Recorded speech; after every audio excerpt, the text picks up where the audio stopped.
द्वितीय दिवस पर उपस्थित अतिथिगण, वक्तागण, विभिन्न महाविद्यालय विश्वविद्यालय से आए प्रतिभागीगण और उनके प्रतिनिधियों को मेरा सादर नमस्कार और जोहार। आज का सत्र, आज दूसरे दिन हम लोग एक चिंतन मनन सत्र से फिर अपने कार्यक्रम को आरंभ कर रहे हैं, जिसमें आज हमारे बीच 3 दिग्गज अपने अपने क्षेत्र में जो महारत हासिल रखते हैं, अपने कार्यों से जिनकी पहचान बनी है, वैसे लोग आज हमारे बीच हैं। ये हमारा सौभाग्य है कि आज हमें इस मंच पर सुनने का मौका मिलेगा। सुरक्षा और व्यवस्था के 2 आधार स्तंभ आज हमारे साथ हैं, जो हमारे लिए सेवा देते हैं, तो एक आम नागरिक चैन की नींद अपने घर में सो पाता है। हम जितनी अपनी नौकरी में अनुकूलता खोजते हैं, हमारे बीच जो प्रशासन के लोग आज मौजूद हैं, इनके जीवन में अनुकूल परिस्थिति कम और विषम परिस्थिति और प्रतिकूलता अधिक होती है। इनका सेवा ही एक चुनौती से भरा जीवन लेकर के आता है और ये इन्हीं चुनौतियों के साथ अपने सेवा कार्य को हमारे बीच पूरा करते हैं। पहले तो हम सभी इनके आभार व्यक्त करेंगे कि इस तरह से ये हमारे बीच सेवा दे रहे हैं कि हम अपने जीवन को सुचारू तरीके से अपने घर पर चला पाते हैं, अपने परिवार के बीच रह पाते हैं। तो इसके लिए तो सबसे पहले आप दोनों सज्जन को मेरी ओर से धन्यवाद सर, सिद्धार्थ परिवार की ओर से धन्यवाद, मेरे विद्यार्थियों की तरफ से धन्यवाद कि आप लोग हैं तो हम लोग सुख की नींद अपने घर पर सो पाते हैं। दूसरी, हमारे बीच एक नारी शक्ति है जिनका लेखन उनकी पहचान बन चुका है और काफ़ी दूर से हमारे बीच आज इस चिंतन मनन सत्र में उपस्थित हुई हैं। महोदया, आपका इस सत्र में बहुत बहुत स्वागत है, अभिनंदन है। आप अपना कीमती समय हमारे साथ साझा कर रही हैं। मैं इस सत्र को आगे बढ़ाते हुए सर्वप्रथम अपने एसएसपी महोदय से एक प्रश्न करना चाहूँगी कि सर, क्या प्रशासनिक कार्यों में हिंदी का प्रयोग केवल संवैधानिक बाध्यता तक सीमित है या यह प्रशासन की पारदर्शिता, जवाबदेही और जन सहभागिता को वास्तविक रूप से सशक्त बनाती है? सर्वप्रथम नमस्कार। यहाँ पर श्रीनाथ यूनिवर्सिटी के सभी फैकल्टी मेंबर्स, यहाँ पर जितने भी छात्र छात्राएं उपस्थित हैं, मंच पर जितने भी महानुभाव यहाँ पर उपस्थित हैं, सभी को मेरा सुप्रभात। और आज हम इस पैनल डिस्कशन में यहाँ पर इकट्ठा हुए हैं। जो आपने सवाल पूछा कि प्रशासनिक जो कार्य है उसमें हिंदी क्या एक बाध्यता है या एक पारदर्शी उसको बनाती है, सहभागिता बढ़ाती है? डेफिनेटली देखिए, किसी भी कार्य को करने के लिए संवाद का माध्यम होना बहुत इम्पोर्टेंट है और किसी भी तरह का संवाद के लिए हमें एक भाषा चाहिए होती है, एक लैंग्वेज चाहिए होती है, चाहे वो लिखित माध्यम हो संवाद का, चाहे वो आपका मौखिक माध्यम हो, आपके विचार हों, आपकी नीतियां हों, आपके थॉट्स हों, आपके निर्णय हों। तो ये सारी चीज़ें किसी भाषा के माध्यम से ही हम लोग उसको परिलक्षित कर सकते हैं। तो उसके लिए हिंदी एक बहुत ही अच्छा और सरल और सुलभ और सशक्त माध्यम है, क्योंकि हमारे देश के अधिकतर जो नागरिक हैं वो हिंदी समझते हैं, हिंदी बोलना जानते हैं। अगर आप दक्षिण भारत में भी बात करें तो वहाँ के भी कई जो हमारे नागरिक हैं वो हिंदी को बहुत अच्छे से समझते हैं और हिंदी पढ़ते भी हैं। तो पूरे देश में अगर एक डोर की बात की जाए तो Hindi among all languages, among all culture, Hindi हमारे देश को एक डोर में बांधती है। तो जब भी आप नागरिकों से बात करते हैं, जनता से बात करते हैं, क्योंकि वो हिंदी में एक दूसरे से संवाद करते हैं, तो जब हम अपनी नीतियों के बारे में उनको बता रहे होते हैं, हम एज एडमिनिस्ट्रेटिव ऑफिसर एक प्रशासन की नीयत क्या है, उसकी नीति क्या है, किसी भी स्कीम के बारे में बता रहे होते हैं, उसका कार्यान्वयन कैसे होगा, तो ये चीज़ अगर आप हिंदी में बताएंगे तो जो आम जन है वो एक जुड़ाव महसूस करेंगे। आप किसी और लैंग्वेज में बता सकते हैं, आप इंग्लिश में भी बता सकते हैं। एक जो हम लोग हमारी एडवोकेट यहाँ पर हैं, जो एक लीगल लैंग्वेज भी होती है, अगर आप उसमें बताएंगे तो वो थोड़ा सा उसको समझने में क्लिष्टता आती है। लेकिन अगर आप एक नॉर्मल हिंदी शब्दों में किसी को समझा रहे हो तो बहुत आराम से समझ जाता है। तो मेरे ख्याल से कि प्रशासन और आम जनता को यदि जोड़ना है, उनको अपनी जो चीज़ें हम लोग कर रहे हैं उनको वो बात समझाना है, तो हिंदी एक बहुत ही सरल माध्यम है। और इससे क्या होता है कि एक जुड़ाव की स्थिति भी रहती है, हम लोग एक सूत्र में रहते हैं, चाहे वो कोई आपातकालीन स्थिति हो, चाहे वो कोई रूटीन दिन हो, हर समय हिंदी हमेशा आपके लिए खड़ी है और आपको बांध के रखती है। तो मेरे ख्याल से ये कोई बाधा नहीं है, बल्कि ये हमारे लिए सशक्तिकरण का एक माध्यम है। बहुत सही कहा महोदय आपने, मैं भी आपसे सहमत हूँ कि प्रशासनिक सेवा में जो प्रशासन की जो कार्यशैली है, यदि वो आम नागरिक के लिए वो सहज हो तो उन्हें समझने में बड़ा सहयोग मिलता है और वो प्रशासन से जाकर अपनी कोई बात खुले मन से कह भी सकते हैं। एक झिझक और एक जो डर की भावना है वो कहीं ना कहीं नागरिक के मन से दूर होती है, तो वो कम से कम अपना संप्रेषण प्रशासन के साथ सही तरीके से कर पा रहे हैं। धन्यवाद महोदय। मेरा अगला प्रश्न कर्नल सर से है। सर, भविष्य में प्रशासनिक एवं रक्षा संस्थानों में हिंदी को एक प्रभावी कार्यभाषा के रूप में सशक्त बनाने के लिए आप किन व्यवहारिक और संस्थागत प्रयासों को सबसे अधिक आवश्यक मानते हैं? अभी जो देश में हिंदी के ऊपर जो हम कार्य कर रहे हैं कि हर प्रशासन में, हर ऑफिस के अंदर इसका इस्तेमाल किया जाए, वो बहुत ही अच्छा एक कदम है। पर मैं चाहता हूँ कि अगर हमें इसको सक्सेस बनाना है तो हम लोगों को शुरू से ही, जब बच्चे स्कूल में पढ़ रहे हैं, तो हिंदी के ऊपर जोर देना होगा। क्योंकि जो हिंदी माध्यम वाले स्कूल हैं वो तो ठीक है, बट जो इंग्लिश स्कूल हैं उसमें हिंदी पर हमारा जोर कम रहता है। तो वो बच्चे कहीं ना कहीं हिंदी से उनका जो मेल है, जब वो प्रशासनिक जैसे हमारी तरह वो आर्मी में या एडमिनिस्ट्रेटिव सर्विस में आते हैं और हिंदी का जो चल रहा है आजकल कि आपको हिंदी का इस्तेमाल ही करना है 90%, तो वो क्या उसको इस्तेमाल कर पाएंगे उस दौरान। तो हमें उस बेसिक रूट को देखना है कि जब हम स्कूल में पढ़ाई जो हमारा सिलेबस बना हुआ है उसके अंदर हिंदी का होना और उसका इस्तेमाल होना, केवल होना ही नहीं, उसका मैक्सिमम इस्तेमाल होना ज़रूरी है। एटलीस्ट हिंदी भाषी जो स्टेट्स है उसमें। अब आप साउथ की तरफ चले जाएंगे तो वहाँ थोड़ा मुश्किल होगा, बट उनकी अपनी भाषा है तो वहाँ पर वो उस भाषा को इस्तेमाल कर सकते हैं। बट ओवरऑल अगर आप केंद्र सरकारी संस्थानों में अगर इस्तेमाल करना चाहते हैं इस ऑफिशियल लैंग्वेज को, तो हमें अपने रूट्स को थोड़ा सा और बेहतर करना होगा। हिंदी को हम साइड लाइन लेके चलते हैं क्योंकि इंग्लिश सब्जेक्ट जो है वो 12 तक है मैंडेटरी, बट हिंदी जो है 10 तक है। तो हमें हिंदी को 12 तक मैंडेटरी रखना चाहिए और हो सके तो कॉलेज में भी एक छोटा सा सब्जेक्ट हिंदी का एज ए लैंग्वेज चलते रहना चाहिए, जिससे कि हम जब भी बाहर निकले वहाँ से किसी भी संस्था में जाए तो हम उसका इस्तेमाल बखूबी कर पाए। अभी जैसे मेरे लिए भी, मैं अभी तक डिफेंस में आर्मी के अंदर ही था, एनसीसी में आया हूँ, तो एनसीसी में यहाँ पर जोर है कि हिंदी भाषी पत्र लिखे जाए, तो हम कर तो लेते हैं बट हमारा उस पर जो क्या कहते हैं कमांड है वो उतना नहीं है जितना इंग्लिश पे है। तो वो हम कैसे कर सकते हैं कि नीचे से ही हम उसको लाएँ। तो ये और व्यवहार तो अगर हम जिस स्टेट में हैं वहाँ पर हिंदी बोली जाती है तो ऑटोमेटिकली वो बोलने के लिए मौखिक की प्रॉब्लम नहीं है, लेकिन हिंदी में हमारा फोकस होना चाहिए। लिखित को हम बच्चों के थ्रू कैसे इम्प्रूव कर सकते हैं। Thank you. बहुत सही महोदय, ये बात बिल्कुल यथार्थ पे हम लोग रोज ही अपने कक्ष में देख पाते हैं। जब हम लोग कभी बच्चों के बीच में 34 बोलते हैं, 38 बोलते हैं, 48 पूछते हैं मैडम ये 48 का होता है, इसको इंग्लिश उन्हें बोलना पड़ता है ये 48 होता है, ये 34 होता है। तो इस स्थिति से बचने के लिए हमें, जैसा कि आपने कहा कि 12वीं तक इसे मैंडेटरी होना चाहिए, वाकई यदि 12वीं तक रही तो बच्चों के जड़ों में हिंदी समाहित हो जाएगी और फिर उसे खुरच के भी निकाला नहीं जा सकता। बहुत सही। देखिए दोनों का कमाल है, इसमें भी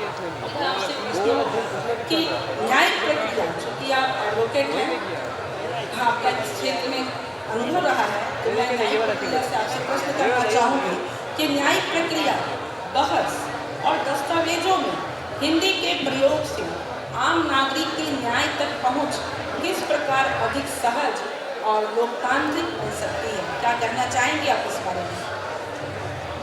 जहाँ तक आपने न्यायिक व्यवस्था में हिंदी की बात की, सबसे पहले हमें ये समझना होगा कि प्रशासनिक हिंदी होती क्या है।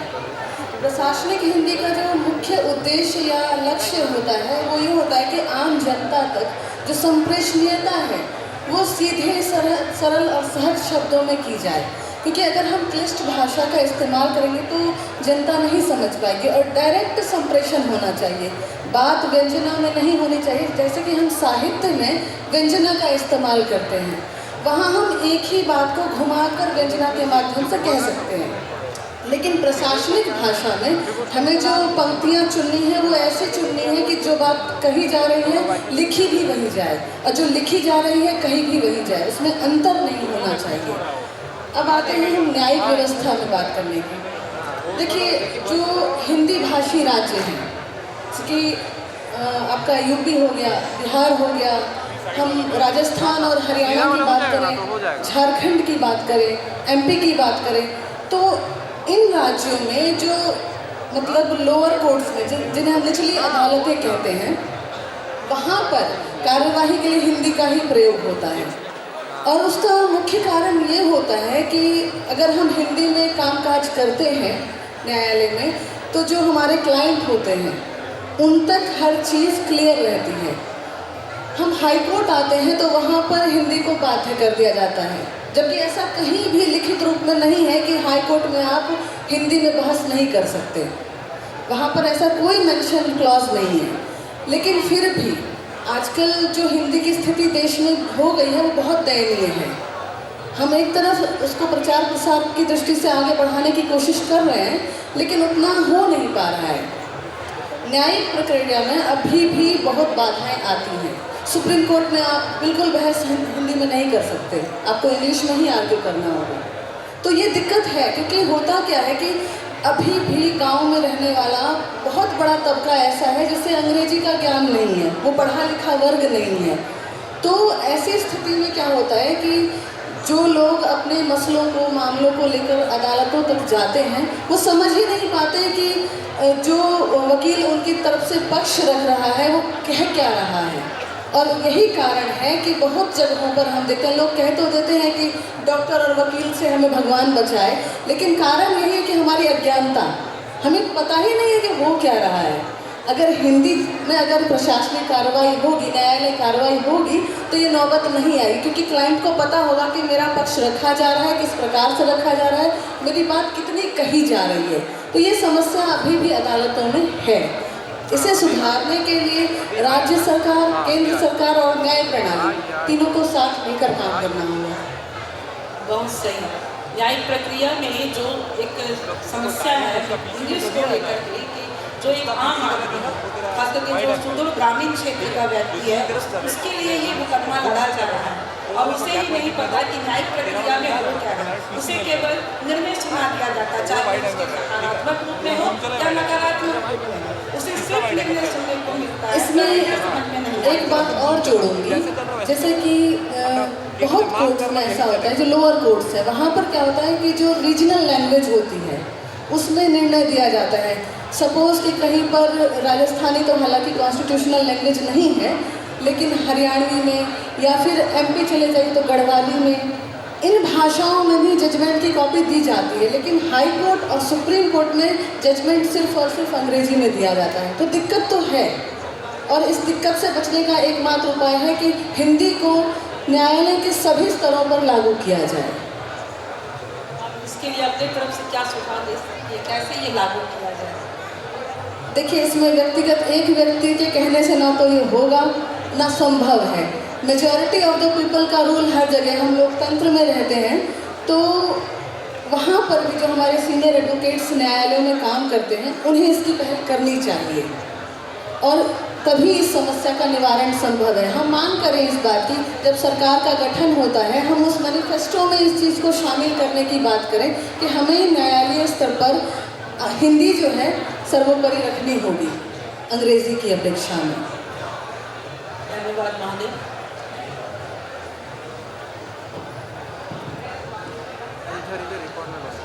सर, आप सभी को मेरा हार्दिक स्वागत, अभिनंदन और मेरा सादर नमस्कार। आप लोगों की जीवन सेवा और राष्ट्रीय कर्तव्य को देखते हुए मैं कुछ पंक्तियाँ कहना चाहूँगी। वर्दी अलग है पर संकल्प एक सा है, रक्षा हो या व्यवस्था, देश पहले यही धर्म है इनका। कोई सरहद पर खड़ा होकर वतन की नींव बचाता है तो कोई शहर की गलियों में कानून बनकर सुरक्षा निभाता है। बहुत बहुत धन्यवाद सर। एसएसपी पीयूष सर, मेरा सवाल आपसे है, एक आईपीएस अधिकारी के रूप में कानून व्यवस्था, अपराध नियंत्रण और जन सुरक्षा जैसे चुनौतीपूर्ण क्षेत्रों में आपके प्रत्यक्ष प्रशासनिक अनुभव को देखते हुए आपने अपने कार्यकाल में यह व्यवहारिक रूप से किस तरह महसूस किया है कि हिंदी में दिए गए आदेश, निर्देश और संवाद आम जनता व पुलिस तंत्र के बीच समझ, विश्वास, शीघ्र कार्रवाई को किस हद तक अधिक प्रभावी बना सकता है? जो आपने सवाल पूछा कि हिंदी का अगर हम लोग इस्तेमाल करेंगे तो वो जो प्रशासनिक कार्रवाई को किस तरीके से वो प्रभावी बना सकता है। तो देखिए, जैसा कि मैंने बताया, एज अ पुलिस ऑफिसर जब आप एक पुलिस अधिकारी के रूप में काम करते हैं तो हमारी 3-4 कर्तव्य बहुत इंपॉर्टेंट होते हैं। सबसे पहले अपराध का जो अन्वेषण है, क्राइम इन्वेस्टिगेशन, वो हम लोग के लिए बहुत इंपॉर्टेंट है। दूसरी चीज़ है लॉ एंड ऑर्डर मेंटेनेंस, विधि व्यवस्था संधारण, ये हम लोग के लिए बहुत इंपॉर्टेंट है। तीसरी चीज़ होती है प्रोटोकॉल ड्यूटीज़, और उसके बाद हमारी इमरजेंसी जो आपातकालीन परिस्थिति आती है उसमें हम लोग एक आपातकालीन सेवा के रूप में भी पुलिस काम करती है। वो एकदम अनफोर्सिन होती है, आपको नहीं पता होता कि किस समय पे कैसी आपातकाल आ जाएगा। हमने विगत वर्षों में देखा, जब कोविड महामारी आई तो उसमें डॉक्टर्स के साथ पुलिस का भी काफ़ी रोल रहा, जबकि जब हमको प्रशिक्षण दिया जाता है, हमको अपनी ड्यूटीज़ के बारे में बताया जाता है, तो उसमें किसी महामारी से लड़ना या उस समय में हमको क्या करना है ये नहीं बताया गया था। तो समय समय पर जो हमारे कर्तव्य हैं वो इवॉल्व भी होते हैं। Our duties are evolving with time, और जैसे जैसे समय की जो रिक्वायरमेंट है, जैसे जैसे चेंज हो रही है चीज़ें, क्राइम का पैटर्न चेंज हो रहा है, वैसे वैसे वो चीज़ें भी चेंज होती हैं। अब इसमें सबसे इम्पोर्टेंट है कि हिंदी किस तरीके से हमारे काम को प्रभावी बना सकती है। तो अगर हम प्रोफाइलिंग करें तो बेसिकली मैं एक एग्जांपल के साथ कहना चाहूँगा। जैसे कई लोगों को कॉल्स आते हैं, साइबर क्राइम के कॉल आते हैं, फेक कॉल आते हैं, आजकल हम लोगों ने डिजिटल अरेस्ट का नाम सुना है, ये सब चीज़ें हो रहे हैं। लोगों को फ़ोन आता है, लिंक्स आते हैं, जो साइबर अपराध हो रहे हैं महिलाओं और बच्चों के खिलाफ वो हो रहा है, साइबर स्पेस में हो रहा है, फेक प्रोफाइल बना दी जा रही है। ये चीज़, इसको अगर आपको समझाना है तो आपके सामने, जैसे अभी मेरे सामने ये बच्चे बैठे हैं, तो मैं एकदम साइबर क्राइम के जो लीगल टर्म्स होते हैं उसमें समझाऊंगा कि this is an example of fishing, this is fishing. तो ये बच्चे नहीं समझ पाएंगे कि ये क्या आके बोल गया, हमें समझ में नहीं आएगा। जब आप उनकी लैंग्वेज में वो जिस ऐप को यूज़ कर रहे हैं या वो जिस टेक्नोलॉजी को यूज़ कर रहे हैं उसकी लैंग्वेज में आप उसको समझाएंगे कि आपके पास कॉल आता होगा कि मैं बैंक से मैनेजर बोल रहा हूँ या मैं पुलिस पदाधिकारी बोल रहा हूँ, आपके खाते में इतने पैसे का अवैध ट्रांजैक्शन की हम लोग को सूचना मिली है, तो आपको डिजिटली अरेस्ट किया जाता है, आपको अकाउंट को वेरीफाई किया जाएगा। तो जब उसको हम आराम से हिंदी में समझाते हैं, एक ऐसी लैंग्वेज में जो जिससे वो समझ सके, तो उससे उसको समझ में आता है, इससे जागरूकता बढ़ती है। तो जागरूकता फैलाने के लिए एक बहुत ही प्रभावी माध्यम है हिंदी भाषा। अगर आप, क्योंकि हमारा काम केवल अपराध के अन्वेषण करना नहीं है, उसको रोकना भी है, नियंत्रित करना भी है। और अपराध नियंत्रण में एक बहुत ही शक्तिशाली एक जो माध्यम है वो है जागरूकता। चाहे वो साइबर क्राइम के अगेंस्ट हो, चाहे वो ड्रग्स के अगेंस्ट हो, चाहे वो किसी भी तरह के महिलाओं के अधिकार हो, चाहे वो एल्डरलीज के, हमारे बड़े बूढ़ों के अधिकार हो, या कोई भी जब अपराध नया रूप लेता है, तो उसके बारे में जब आप लोगों को बताते हैं तो जब वो स्वयं जागरूक रहेंगे तो उसको रोकना पुलिस के लिए आसान रहेगा, है ना। उस चीज़ के लिए हिंदी एक बहुत ही अच्छा माध्यम है जिससे वो समझ पाते हैं। जब विधि व्यवस्था संधारण करनी होती है, अक्सर ऐसी चीज़ होती है कि कोई एक घटना हो गई, रोड पर ग्रामीणों ने जाम लगा दिया, तो आप उस स्थिति में जाएंगे, अगर मैं कॉमन लैंग्वेज में बात करूँ, ज़्यादा अंग्रेजी बतियाएंगे वहाँ पर तो ग्रामीणों का गुस्सा बढ़ता है। आप उनसे नॉर्मल बात कीजिए, उनको समझाइए हिंदी भाषा में, वो आपकी लैंग्वेज को कनेक्ट करेंगे। जब आप उनसे उनकी भाषा में बात करेंगे, उनको प्यार से समझाएंगे, उनकी मांगों को समझेंगे और अपना जो दृष्टिकोण है, जो प्रशासनिक दृष्टिकोण है, उनको समझाएंगे तो वो मानेंगे। अक्सर हम लोगों ने देखा है ना कि कई बार धरना प्रदर्शन होता है तो एक डेलीगेशन, ऑफिशियल डेलीगेशन जाता है या कोई पॉलिटिकल डेलीगेशन, कोई मंत्रियों का डेलीगेशन जाता है या जनप्रतिनिधि का डेलीगेशन जाता है, उनसे बात करता है। जब आप उनसे उनकी लैंग्वेज में बात करेंगे तो आप उनकी परेशानी को समझ पाएंगे और उसका निराकरण कर पाएंगे। तो विधि व्यवस्था संधारण में भी ये बहुत इंपॉर्टेंट होता है। आपातकालीन परिस्थिति में तो मैं बोलूँगा ही कि आप जो भी हो, English is our official language, इसमें कोई डाउट नहीं है। बट देन मेरा भी यही कहना है कि जब आप परेशानी में होते हैं तो आप सोचते किस लैंग्वेज में हैं। सबको बोलते ना कि अरे माँ याद आ गई, पिताजी याद आ गए, नानी याद आ गई। तो जब आप परेशान होते हैं या पैनिक में होते हैं या इमरजेंसी में होते हैं तो आप जिस लैंग्वेज में सोचते हैं उसी लैंग्वेज में अगर आप काम करेंगे तो वो आपको बेस्ट रिजल्ट देगा। तो इमरजेंसी सर्विसेज में भी ये हमको बहुत आराम देता है। तो जो मेरा एक्सपीरियंस रहा है, क्योंकि हम लोग अक्सर जो अपराध से जो प्रभावित हमारे जो विक्टिम्स होते हैं, पीड़ित होते हैं, पीड़िताएं होती हैं, वो अक्सर लोअर मिडिल क्लास से आते हैं या मिडिल क्लास से आते हैं और उनको समझाने के लिए हिंदी एक बहुत ही अच्छा माध्यम है।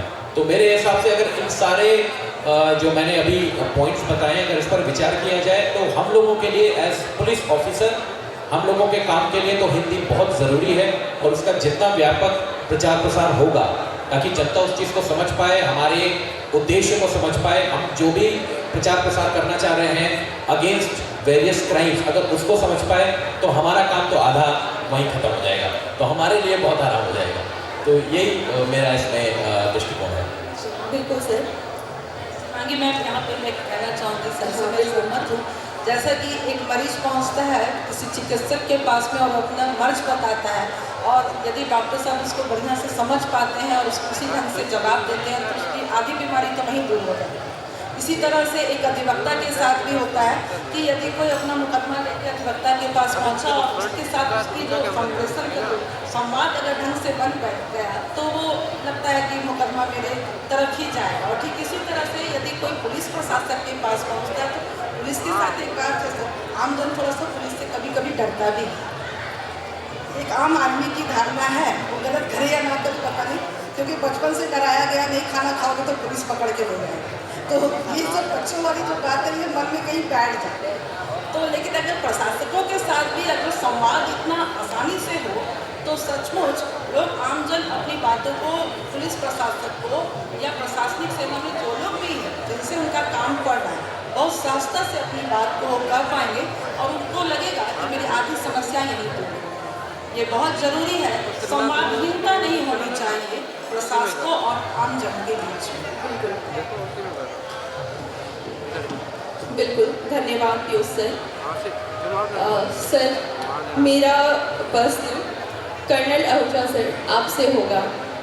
यह प्रश्न मैं विशेष रूप से इसलिए भी पूछना चाहती हूँ क्योंकि मेरे पति भारतीय वायुसेना में सेवारत हैं, जिसमें मैं हिंदी की भूमिका को निकट से समझती हूँ। एक आम नागरिक के अनुशासित सैन्य वातावरण में ढलना बहुत ही चुनौतीपूर्ण होता है। आपका भारतीय सेना में आपके दीर्घ अनुभव के साथ साथ आप वर्तमान में एनसीसी के माध्यम से युवाओं के परीक्षण और नेतृत्व कर रहे हैं।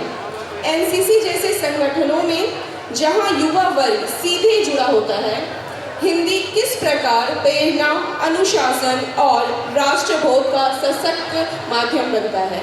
ये सवाल मैं आपसे एक बार फिर से पूछना चाहूँगा। आप ये पूछना चाह रहे हैं मेरे से कि एनसीसी में हम हिंदी को कैसे युवाओं के साथ जी सर, जैसे युवाएं आते हैं वहाँ पे बहुत सारे परीक्षण होती हैं, तो मैं ये जानना चाह रही हूँ कि उस वक्त, उस समय उनके साथ वार्तालाप करने के समय जब आपका प्रेरणा, अनुशासन और राष्ट्रबोध किस तरीके से प्रभावित आप कर सकते हैं?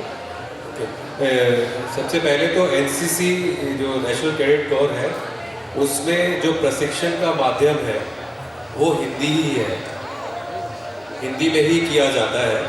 और इसमें डिपेंड भी करता है कि आप किस प्रदेश की एनसीसी में हैं। तो अगर आप साउथ साइड में चले जाते हैं, केरला, तमिलनाडु या कुछ, तो वहाँ इंग्लिश का इस्तेमाल होता है, ठीक है। क्योंकि जो हम एनसीसी में पोस्ट हुए हैं या प्रशिक्षण देने के लिए हमारे जो 7 प्रशिक्षक हैं वो हिंदी में ही प्रशिक्षण दे सकते हैं। आपको ये बताना चाहूँगा कि आर्मी में भी जो ऑर्डर्स पास होते हैं, आपको लगता होगा कि सेना में लोग ना इंग्लिश का बहुत इस्तेमाल करते हैं, पर ये जानकर आपको हैरानी होगी कि हम जब भी अपने स्टाफ को, नीचे प्रशिक्षकों को ऑर्डर देते हैं, वो ऑर्डर सारे हिंदी में दिए जाते हैं।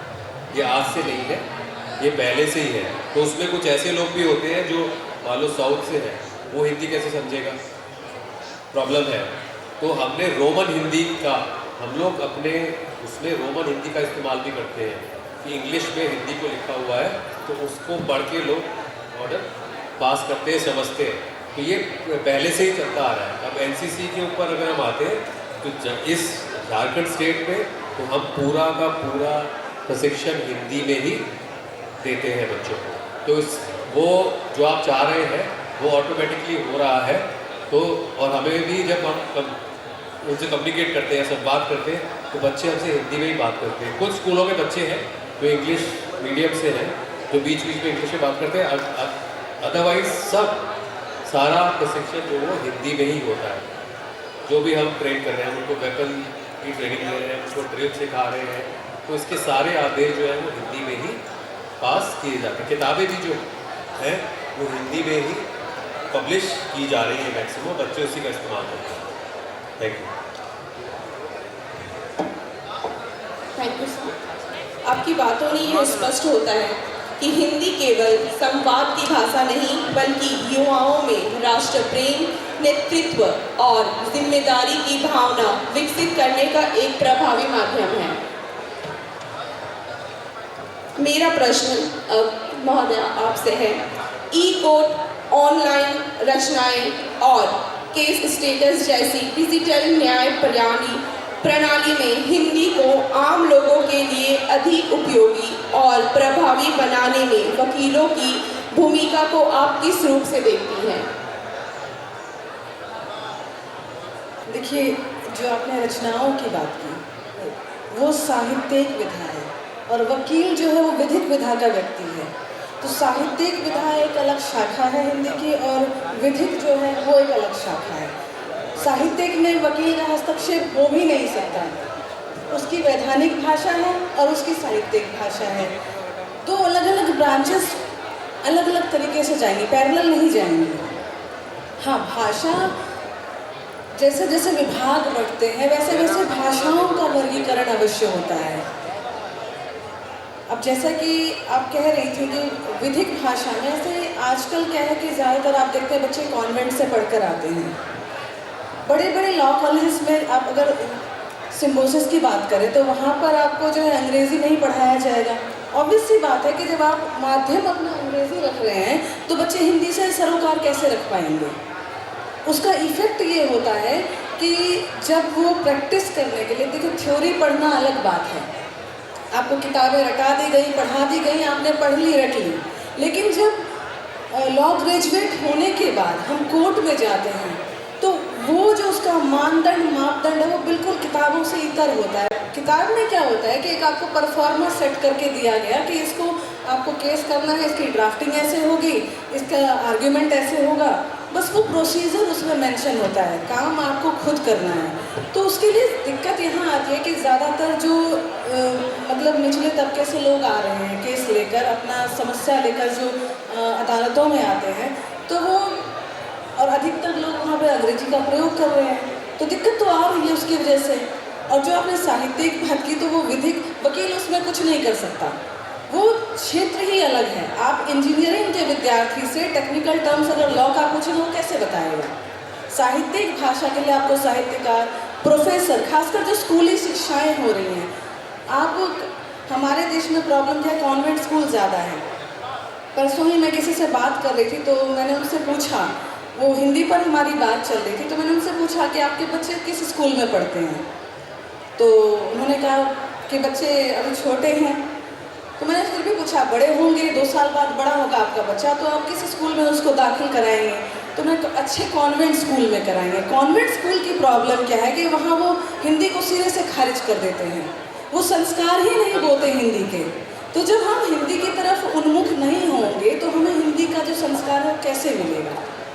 सबसे बड़ा दायित्व अध्यापकों का होता है हिंदी को लेकर। आप स्कूल में कंपलसरी कर दीजिए ना आप लैंग्वेज को, कि हिंदी विषय जो है आपको पढ़ाना ही है, जैसा कि सर ने अभी कहा भी।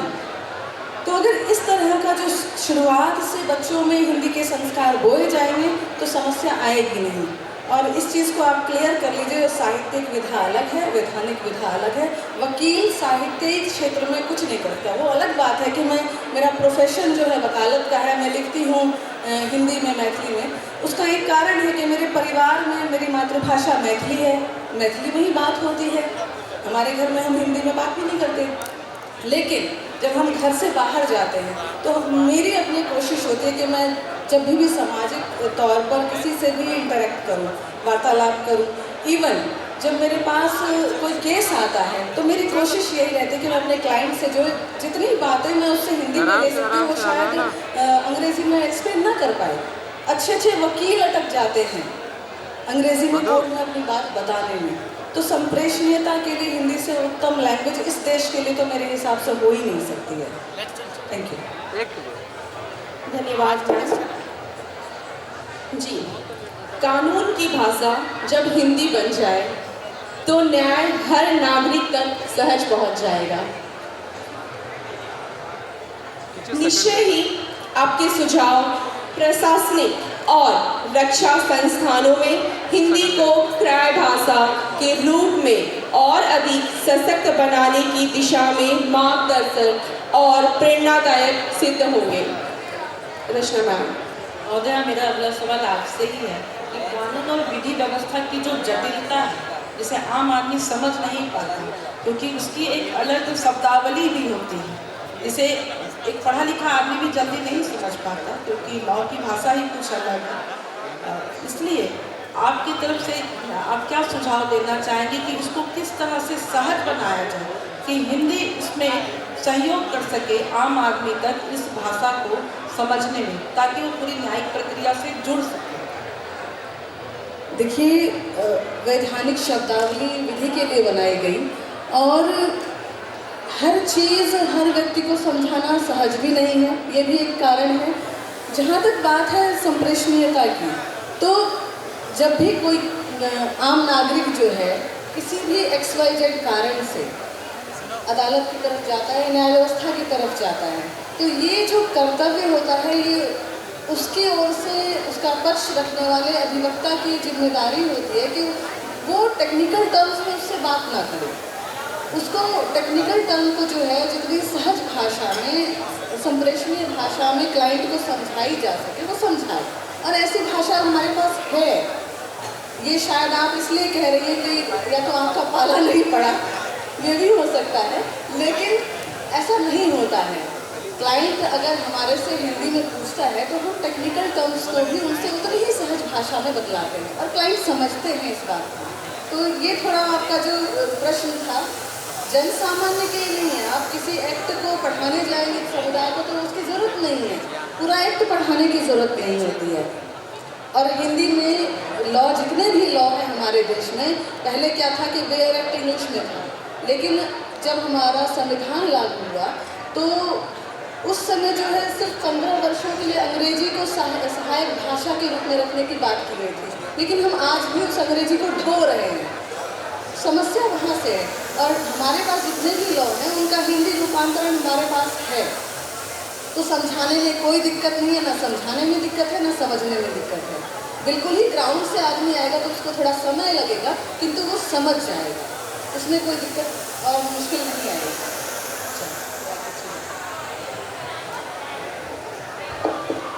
बहुत ही अच्छे शब्दों में एडवोकेट मैडम ने समझाया। इसमें मैं एक चीज़ ऐड करना चाहूँगा। देखिए, वैधानिक भाषा के रूप में हिंदी का जो इस्तेमाल है, अगर आप उसका इतिहास देखें तो हमारा जो संविधान है, जो हमारे जो कानून हैं, वो डिराइव है ब्रिटिश एम्पायर से। जैसे हमारे देश में कानून तो पहले भी था, मुगल काल में भी था, उससे पहले भी जो हमारे साम्राज्य रहा करते थे, जो इतिहास में हम लोग पढ़ते हैं, उस टाइम पर भी एक कानून व्यवस्था होती थी, उस टाइम पर भी एक न्यायिक प्रणाली होती थी। पर जब यहाँ पर ब्रिटिश एम्पायर आया, जब अंग्रेज यहाँ पर आए, तो उन्होंने उस चीज़ को एकदम, जो उनके यहाँ चलता था, वेस्टमिंस्टर मॉडल समझ लीजिए, या जो यूके या इंग्लैंड में जो न्यायिक प्रणाली चलती थी, वो पूरा उन्होंने भारत पे थोप दिया।